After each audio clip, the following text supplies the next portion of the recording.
দর্শক আসসালামু আলাইকুম। আমি শহীদুল ইসলাম সজল। আমার ক্রিকটক চ্যানেলের পক্ষ থেকে সবাইকে স্বাগত জানাচ্ছি।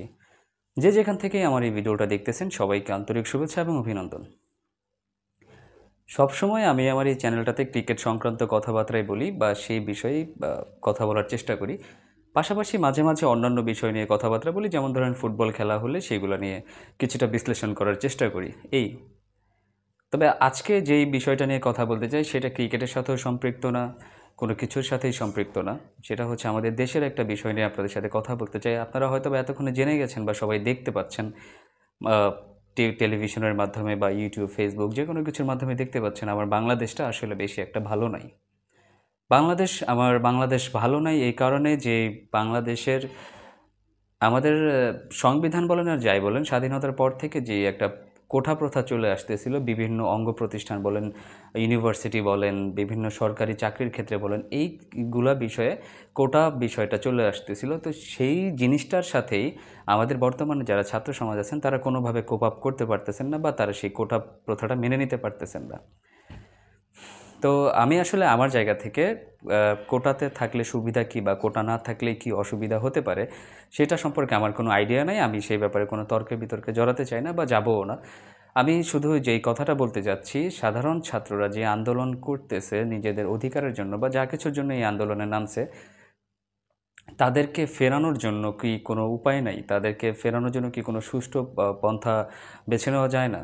যেভাবে রক্তাক্ত হচ্ছে রাজপথ, যেভাবে রক্তাক্ত হচ্ছে আমারই কোনো ভাই কিংবা কোনো বোন, সেটা দেখলে নিজের কাছেই ব্যক্তিগতভাবে খারাপ লাগে। কেননা কোনো একটা সময় পড়াশোনা আমিও করেছি, আমিও ছাত্র ছিলাম। আমার কাছে মনে হয় যারা ভিডিও দেখছেন আপনারা সবাই পড়াশোনা করেছেন। ছাত্র কথাটা, জীবনে আমরা ছাত্র ছিলাম নাকি? এখন এই সাধারণ ছাত্ররা যে কোনো একটা দাবির জন্য যখন রাজপথে নামে তখন তাদেরকে ফেরানোর জন্য অনেক উপায় থাকে। একজনকে কিভাবে কি করতে হবে আমি জানি না।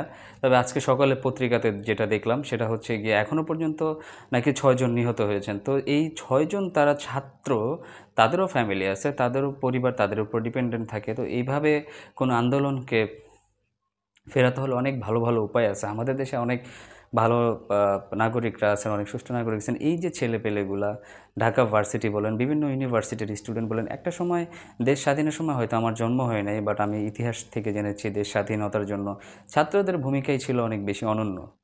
এখনও ছাত্ররা কোনো একটা আন্দোলন করতেছে, তারা কি বুঝে করতেছে, তারা কোন অধিকার আদায়ের জন্য করতেছে তারা ভালো জানে। কিন্তু মাননীয় প্রধানমন্ত্রীর কাছে রিকোয়েস্ট এটাই থাকবে যে ছাত্রদেরকে ফেরানোর অনেক উপায় আছে, অনেক পন্থা আছে, হয়তোবা চাইলে সেটাকে খুব ইজিলি করা সম্ভব। আমরা যখন ক্রিকেট খেলা দেখি তখন এই যে কিছুদিন আগেও দেখছি ঢাকা ভার্সিটির টিএসসি চত্বরে বাংলাদেশের ক্রিকেট খেলার জন্য এত হাজার হাজার লাখ লাখ মানুষের সমাগম হয়েছে, এই ছাত্ররা মিলেই দেখছে। বাংলাদেশ যখন হারে ছাত্ররাই বিমর্ষিত হয়, দুঃখ পায়, কষ্ট পায়, চোখের জলে ভেসে যায়। আবার যখন বাংলাদেশ জয়লাভ করে সেইখান থেকে আনন্দের মিছিলটা প্রথম বের হওয়া শুরু হয়। তো যেভাবে যেই জিনিসগুলো ঘটতেছে সেটা কোনোভাবে মেনে নেওয়ার মতো না, কোনোভাবে মানা যাচ্ছে না। একজন সাধারণ মানুষের কাতার থেকে বলতেছি, মনের ভেতরে খুব কষ্ট লাগতেছে। নিজেদের দেশের মধ্যে যদি এইভাবে রেষারেষি থাকে সেই জিনিসগুলোকে কোনোভাবে মেনে নেওয়া যায় না। এখনও পর্যন্ত সামাজিক যোগাযোগ মাধ্যমে যেটা দেখতে পাচ্ছি, জাতীয় দলের অনেক খেলোয়াড়রা বা বিভিন্ন অঙ্গনের তারকারা এই বিষয়ে পোস্ট করতেছে। তারা সবাই চাচ্ছেন যে একটা সুষ্ঠু সমাধান, একটা শান্তিপ্রিয় সমাধান, যেই সমাধানটা দুই পক্ষের জন্যই অনেক বেশি যুক্তিযুক্ত হয়। আমিও সেইটাই চাই, আমিও তাদের সাথে গলা মিলে কথা বলতে চাই, তাদের সাথে গলা মিলে এটা বলতে চাই সব কিছুরই একটা সুষ্ঠু সমাধান আছে, সব কিছু চাইলেই খুব দ্রুতভাবে হয়তোবা সমাধান করা সম্ভব। কিন্তু সেটার জন্য আমার কাছে মনে হয় মাননীয় প্রধানমন্ত্রী অগ্রণী ভূমিকা পালন করতে হবে। এইভাবে আমি চাই না বা আমরা কেউ চাই না আমাদের বাংলা রক্তাক্ত হোক নিজেদের কোনো বিষয় আদায়ের জন্য। সবাই মিলে যখন অন্য কারোর সাথে লড়াইয়ে নামবেন সেই লড়াইটাতে কষ্ট হলেও ভালো লাগে যে সবাই একসাথে লড়াই করতেছি। বাট নিজেদের মধ্যে দলাদলি, ভাগাভাগি, এই জিনিসগুলো খুব খারাপ। এই জিনিসগুলা দেশের ভবিষ্যতের জন্য খারাপ। দর্শক, আপনারা যারা আমার এই ভিডিওটা দেখলেন আপনাদের কাছে কী মনে হয় যে যেই বিষয়টা নিয়ে আন্দোলন হচ্ছে সেই বিষয়টা কী মনে হচ্ছে আপনাদের কাছে? আসলে এটার কি কোনো সুষ্ঠু সমাধান হতে পারে না? এটার কি কোনো সুষ্ঠু সমাধান নাই? শান্তিপ্রিয় কোনো সমাধান নাই? যতদূর হইছে এটাকে আমরা না বাড়াই, সবাই বসে কথা বলি, সবাই বসে সুন্দর একটা সমাধানে আসার চেষ্টা করি।